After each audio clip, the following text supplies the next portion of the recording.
एक सिंपल शुरुआत।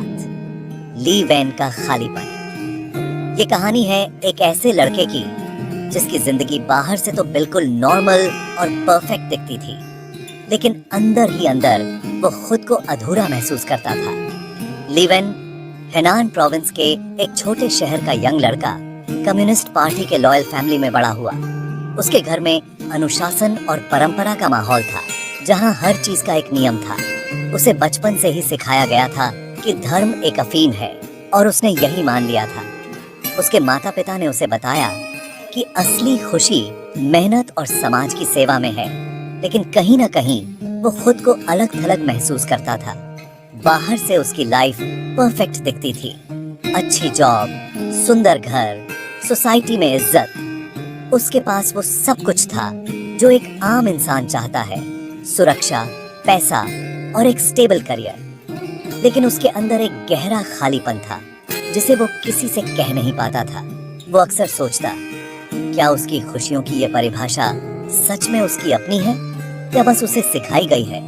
रातों को वो बालकनी में खड़ा होकर दूर आसमान के तारों को देखता और सोचता, क्या यही लाइफ है? क्या पैसा और सक्सेस ही सब कुछ है, या फिर जिंदगी में कोई और गहराई भी है जिसे वो मिस कर रहा है? फ्रेंड्स के बीच वो हंसता, मजाक करता, लेकिन जैसे ही अकेला होता, वही सैडनेस और खालीपन उसे घेर लेती। उसे लगता था कि वो किसी ऐसे सवाल का जवाब ढूंढ रहा है जो खुद उसे भी ठीक से समझ नहीं आता।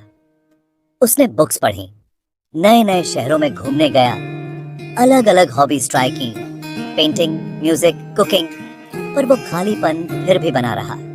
हर नई चीज में कुछ देर के लिए खुशी मिलती, लेकिन फिर वही अधूरापन लौट आता। उसे नहीं पता था कि उसकी लाइफ जल्द ही एक ऐसा टर्न लेने वाली है जो उसे हमेशा के लिए चेंज कर देगा। एक ऐसा मोड़ जो उसके सवालों के जवाब लाएगा और शायद उसके खालीपन को भी भर देगा। एक नई फ्रेंडशिप की शुरुआत। चेन मिंग का ऑफिस में आना जैसे किसी नई कहानी का पहला पन्ना खुलना।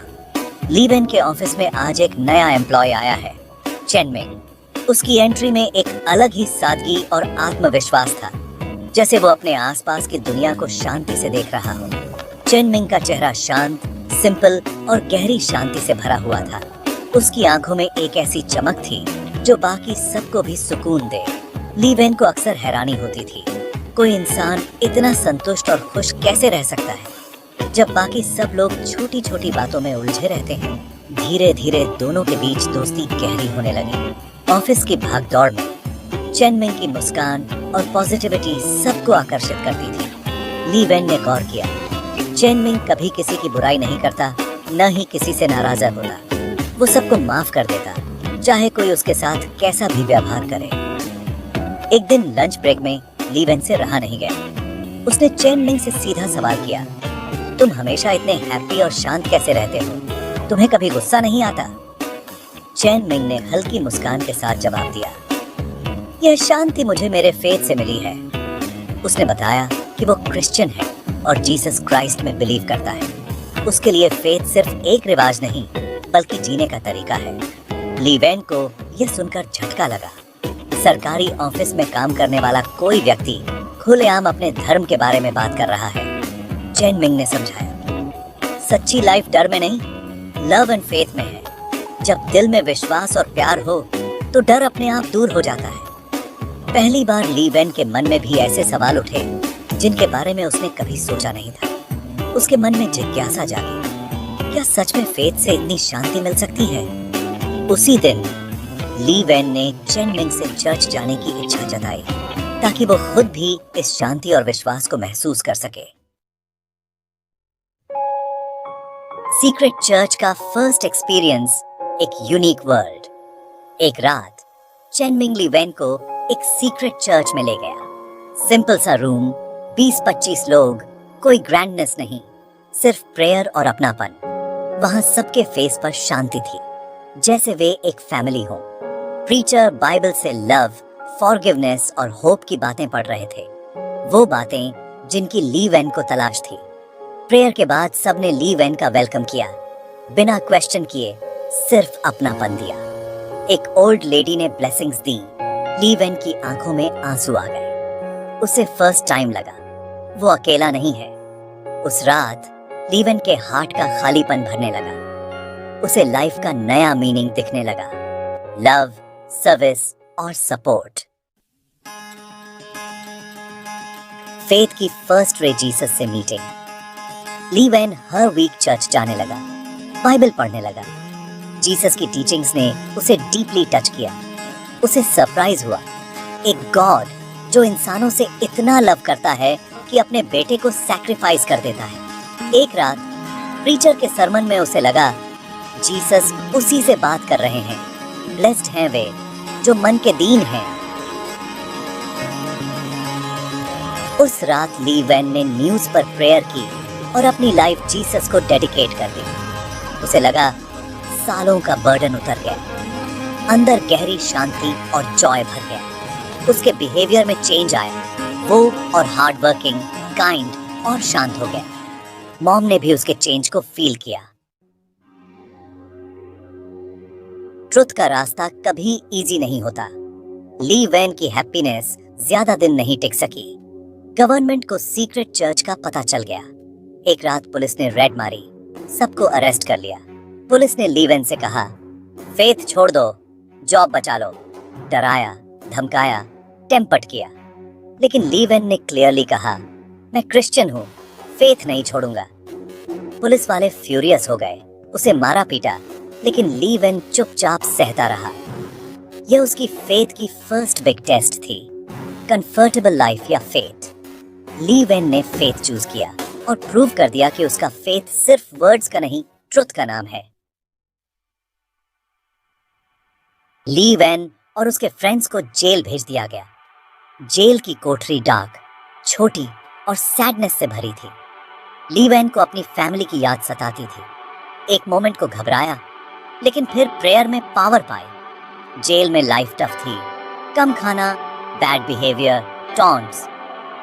कहाँ है तुम्हारा गॉड?